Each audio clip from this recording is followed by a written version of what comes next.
Para tapang magaya. Magana eh. Pinagyan mo ng bulutas? Ilan? Boss. 14. Putang inutibay mo. Mamaga talaga yan. Ay, 3 lang eh. Akin 14 na eh.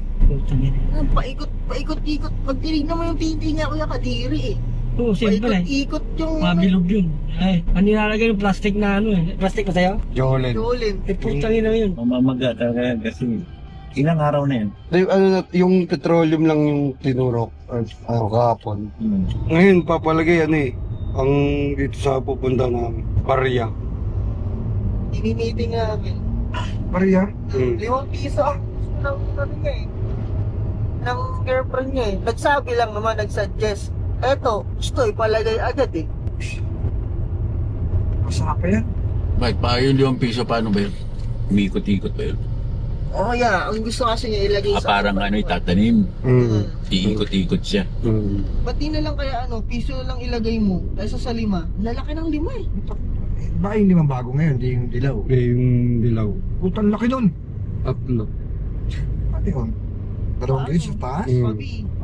Tapos Hams papalagay nga ng barya eh. Pinaturukan ko na to ng ano ya. Hams Yan yan. ang Vaseline kasi eh. Petroleum. Ate mo. Mamaga talaga yan. Dapat di mo nilagyan. Dapat pinabayaan mo muna. Nilinis-linisan mo.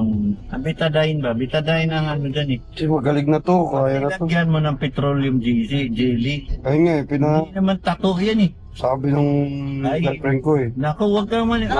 Napambili ko na yung Yossi yung barya ko eh. Ano ba ilalagay mo dyan? Anong klaseng barrier? 5 piso. Mayroon ako dito. Paikot. Yun. 5 piso? Mm. Grabe naman yung girlfriend mo. Gustong-gustong ganyan. Ay lahi kasi yun niya. Kaya Italiano. Kaya pala. Ganyan yung gusto ng girlfriend niya kuya eh. yeah. Maging alkansya na yung titi niya. Puro barya. Siguro gusto ilagay ang barya. Ang makakita ng ganun. Hindi testing lang natin. Siyempre mahal ko naman yun. Penting barya. Yun, pwede. Mas malaki. Tangin ang taba ng titi ko nun. Yung barya si kuya, ganito. No, kayanin niya ng titi mo. Hindi na malaglag yung titi mo. Di yan, puto kaya yan. Ano, girlfriend mo yan? 42. Matakaw nga. Edad na eh. Ang tita, parang tita ko na. Pwede ba na patanggal natin yan? Pag ano, ayaw magpatanggal yun, tatanggal. Oo, Pero pwede. kung ayaw niya patanggal, siyempre hindi ko rin papatanggal. Eh, yung girlfriend ko nga, walang susi niya eh. Sabi ko, sige, lagyan mo ng yung trash ball na parang foam. Tatlo, nilagyan, tatlo.